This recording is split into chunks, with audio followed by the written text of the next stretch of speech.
নমস্কাৰ সকলোকে মোৰ চেনেল সন্তোষ ব্লগলৈ আজি এটা কথা ক'ম বুলি ভাবিছোঁ। আজি কথাটো হ'ল আজি ৰাতিপুৱা মই প্ৰায় 7:30 বজাত ৰুমৰ পৰা ওলাই গৈছিলোঁ বাহিৰলৈ এটা বিশেষ কামত, কিন্তু গৈ পেলাই এনেকুৱা এটা পৰিৱেশৰ সন্মুখীন হ'ব লগা হ'ল যিটো মানে আপোনালোকক মই আজি শ্বেয়াৰ কৰিম বুলি ভাবিছোঁ। মই থাকোঁ গুৱাহাটীত, কিন্তু গুৱাহাটীৰ যিটো পৰিৱেশ সেইটো গুৱাহাটীত থকা সকলোৱে গম পায়, কিন্তু বেলেগৰ পৰা আহিলে গুৱাহাটীখন দেখিবলৈ বহুত ভাল লাগে। ৰাস্তা ঘাট সকলো পৰিৱেশ, ডাঙৰ ডাঙৰ বিল্ডিং সকলোবিলাক দেখিবলৈ বহুত ভাল লাগে, কিন্তু গুৱাহাটীত থকা মানুহবিলাকে গম পায় আচলতে গুৱাহাটীত থকাটো কিমান কষ্ট। ভাড়া ৰুম ল'ব লগা হয় যিবিলাক বাহিৰৰ পৰা আহে, লগতে পানীৰ কাৰণেও বহুত কষ্ট গুৱাহাটীত। সেইটো গুৱাহাটীত ভাড়া ৰুম লৈ থকা সকলোৱে গম পাব যে গুৱাহাটীত পানীৰ কিমান কষ্ট হয়। আৰু এটা ৰাস্তাত গাড়ী মটৰৰ যিটো যান জঁটৰ সৃষ্টি হয় সেইটো গুৱাহাটীত থকা মানুহে গম পায়। আৰু টাইমৰ যে কিমান মূল্য গুৱাহাটীত থকা মানুহে গম পায়। ৰাস্তাত যেতিয়া এখন গাড়ী লৈ ওলাই যায় সময়মতে পাবলৈ হ'লে কিমান সময় আগতে যাব লাগে ওলাই। কিন্তু আজি মই এটা কামত ৰাতিপুৱা ওলাই গৈছিলোঁ মোৰ অফিচৰ কামতে, কিন্তু মই গৈ প্ৰায় 1.5 ঘণ্টামান সময় ৰ'ব লগা হ'ল এটা জেগাত। অকস্মাতভাৱে এটা দুৰ্যোগৰ কাৰণে গুৱাহাটীত এনেকুৱা সমস্যা প্ৰায়ে হৈ থাকে, কমন সমস্যা, কিন্তু আপোনালোকে গম নাপায়। তাৰে কিছু দৃশ্যাংশ মই আজি আপোনালোকক দেখুৱাম যে গুৱাহাটীত অকস্মাতে কেনেকুৱা এটা পৰিৱেশৰ সৃষ্টি হ'ব পাৰে আৰু ইয়াৰ কি ব্যৱস্থা কৰিলে ইয়াৰ পৰা প্ৰতিকাৰ হ'ব, কি ব্যৱস্থা কৰিলে বা চৰকাৰে কেনেকুৱা ধৰণৰ ব্যৱস্থা কৰিলে বস্তুটো নাইকিয়া হ'ব, তাৰ বিষয়ে আপোনালোকেও জনাব, কমেণ্ট কৰিব। কিন্তু মই সমস্যাটোৰ বিষয়ে আপোনালোকক অলপমান দেখাব বিচাৰিছোঁ। দেখালে আপোনালোকে নিশ্চয় গম পাব যে কি হৈছে এইটো। মই আছোঁ বৰ্তমান গণেশগুৰিৰ ব্ৰিজৰ পৰা সোমাই অহা হেঙেৰাবাৰী ৰোডৰ চকত। ইয়াতে আহি চাওকচোন কি হৈছে।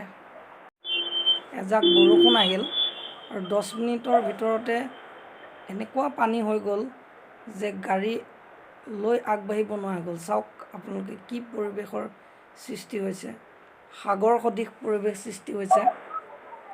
গাড়ী যাব নোৱাৰা হৈ গৈছে, ৰৈ যাব লগা হৈছে। ময়ো ৰৈ গ'লোঁ, ভাবিলোঁ পৰিৱেশটো এবাৰ আপোনালোকক দেখুৱাই দিওঁ। চাওক ৰাস্তাৰ ওপৰত কেনেকুৱা পানীৰ সৃষ্টি হৈছে, চাওকচোন। এনেকৈ জীয়াই থাকিব লগা হয় গুৱাহাটীৰ বাসিন্দাসকল। ছেকেণ্ডতে এনেকুৱা পৰিৱেশৰ সৃষ্টি হয়, গোটেই যান জঁটৰ সৃষ্টি হয়, অহা যোৱা কৰিব নোৱাৰা হয়। চাৰিওফালে পানী আৰু পানী হৈ যায়, সাধাৰণ মানুহ অহা যোৱা কৰিব নোৱাৰা হয়। ফুটপাথটো অকণমান ওলাই আছে, কিন্তু কেতিয়াবা ইয়াতকৈও বেছি বৰষুণ হ'লে ফুটপাথৰ ওপৰলৈকে পানী উঠি যায়, মানুহ অহা যোৱা কৰিব নোৱাৰা হৈ যায়। চাওকচোন এজাক বৰষুণৰ ফলত কেনেকুৱা পানীৰ সোঁত বৈছে, চাওক।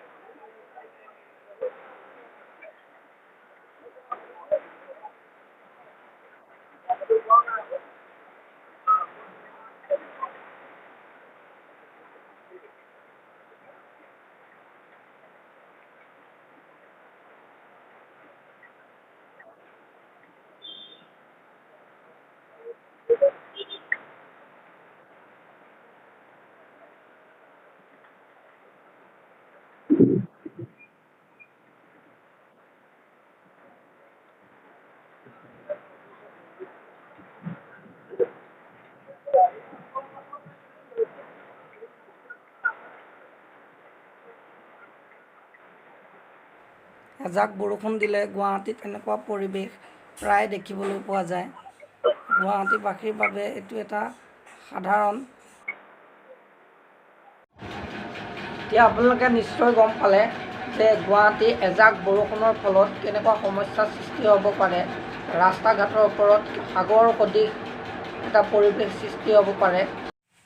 চাওক, ঘৰটো যেনে তেনেহে ওলাই আছে, বাকী বাহিৰত চব পানী, এআঁঠু এআঁঠু পানী হৈ গৈছে। চাওকচোন, খালি যেনে তেনে ঘৰটো ওলাই আছে। কেতিয়াবাতো এনেকুৱা হয় ঘৰৰ ভিতৰলৈকে পানী সোমাই যায়, নলাৰ চব লেতেৰা পানী।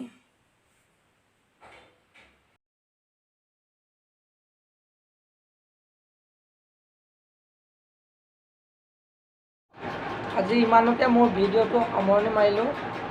আকৌ লগ পোৱাৰ আশাৰে এটা নতুন ভিডিঅ'। Bye bye.